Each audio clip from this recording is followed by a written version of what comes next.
Long ago, stories like this were told around fires like this one. Let me tell you about Taju, the poor boy who shook a whole kingdom, not with a sword, but with words. There was once a great kingdom called Okuta, far away from here. Rich land. Big farms. Gold in the soil. But that land had one law: only those who wear silk can speak to the king. You hear me? Not the wise, not the elders, only the rich. If your clothes weren't shiny, your words meant nothing. If you were poor, your mouth had no value. Taju was born into that silence.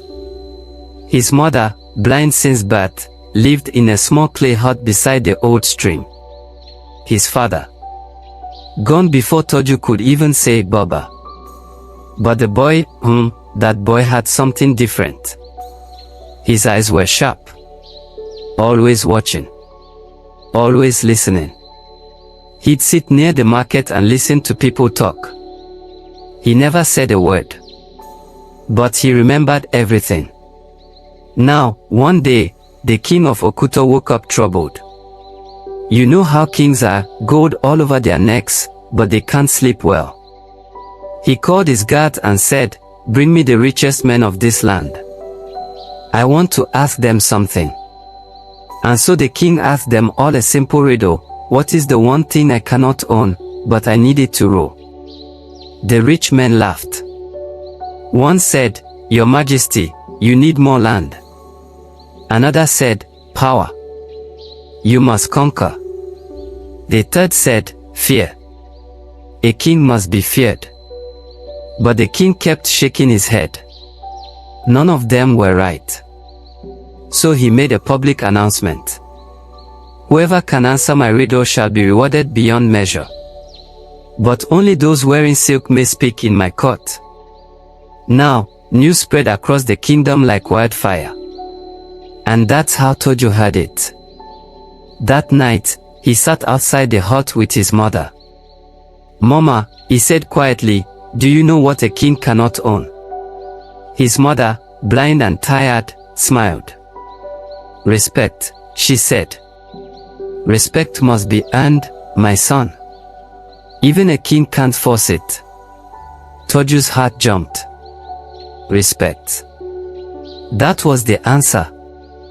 But how would a boy with torn slippers and no clothes of value enter the palace?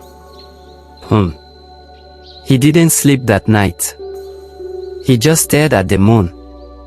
The next morning, while walking toward the stream, he saw an old trader sitting under a tree, breathing heavily, silk robe on his shoulders, blood around his mouth.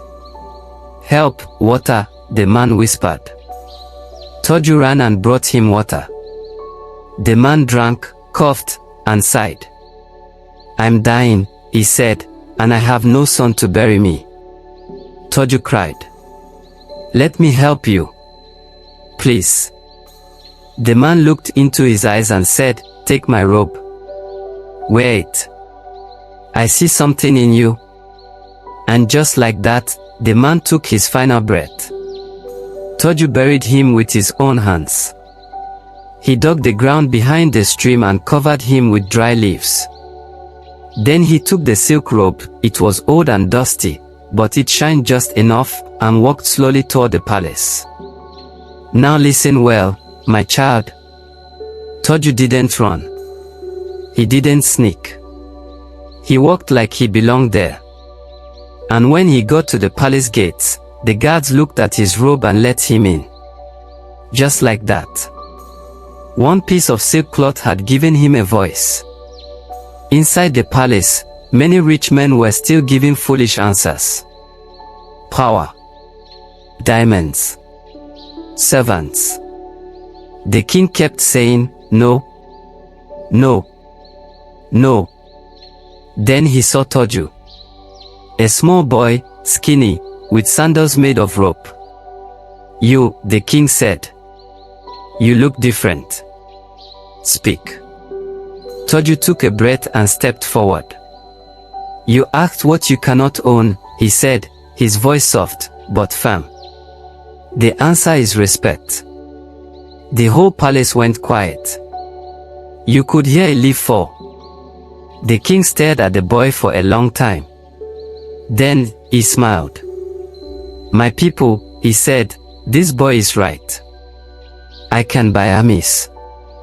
I can build walls. But I cannot own respect. Not even with all the gold in Okuta." The ministers clapped. The crowd nodded. But the king, he got down from his throne and hugged the boy. "What is your name?" he asked. "Taju." "And who taught you this?" "My mother. She cannot see, but she knows the truth." The king looked away, wiping a tear. That day, he made a new law. From this day on, wisdom shall not wear a price tag. Anyone, rich or poor, may speak before me. He also gave Taju a home near the palace. Not because of his robe, but because of his mind. And he made sure Taju's mother was cared for until her last breath. Taju grew. Became a great advisor. Not proud. Not greedy. He always sat with the poor. He taught children how to speak with courage. And every time he passed the king stood up for him, not the other way around. Now listen, child. The world may forget your name. They may ignore your pain. But never forget this. Even the smallest voice can carry the biggest truth. And sometimes, one whisper can move a throne. So, if you hear stories like this and they touch your heart, stay with us. This is Moonlight Stories. And here, even forgotten voices, like Taju's, are never lost. Subscribe, and let's keep our stories alive.